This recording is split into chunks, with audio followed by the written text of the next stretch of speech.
இஸ்லாம் என்பது ஒரு மதமல்ல, அது ஒரு சிறந்த மார்க்கம். இஸ்லாமிய மார்க்கத்தை உலகத்தின் பல்வேறு நாடுகளிலும் கொண்டாடுகிறார்கள்.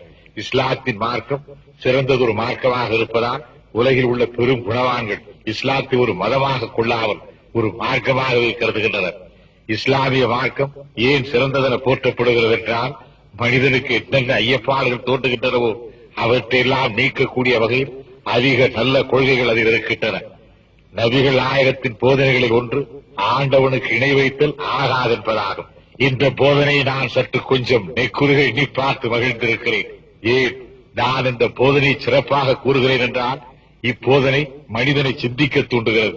ஆண்டவனுக்கு இணை வைத்தல் ஆகாது, ஏன் இணை வைத்தல் ஆகாது என்றெல்லாம் சிந்தனைக்கு வேலை கொடுத்து ஆண்டவன் இப்படி இருக்கக்கூடும் என்று சிந்தனை முடிவடைவதில்லை. எனவேதான் பழத்தமிழ் மக்கள் கண்டிலர் விண்டிலர், விண்டிலர் கண்டிலர், பார்த்தவர் சொன்னதில்லை, சொன்னவர் பார்த்ததில்லை என்று கூறியிருக்கிறார்கள். கடவுள் தன்மையின் தத்துவமே இதுதான். ஆண்டவனுக்கு இணை வைத்தால் ஆண்டவனுக்கு முன் ஒருவரை வைக்க வேண்டும். அந்த ஒருவர் யாராக இருக்க வேண்டும்? யாருக்கு தெரியும்? அதனால் தான் ஆண்டவனுக்கு இணை வைத்தல் ஆகாது என்ற போதனையை நபிகள் நாயகம் அவர்கள் கூறியிருக்கின்றார்கள்.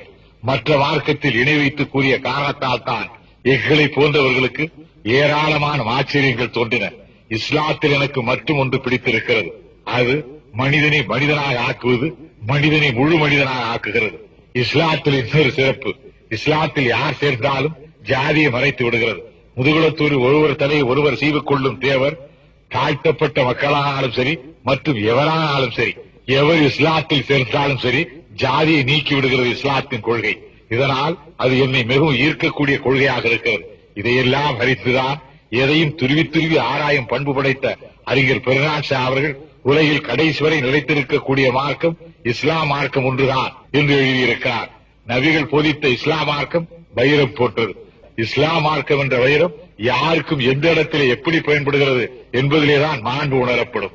எனக்கும் இஸ்லாத்துக்கும் ஏற்பட்ட பிணைப்பு இந்த வகையில் ஏற்பட்ட பிணைப்பல்ல. நான் வாழும் காஞ்சிபுரம் ஒலி முகமது பேட்டை இஸ்லாமிய நண்பர்களுடன் சகோதர வாழ்க்கை நடத்தியவன் நான்.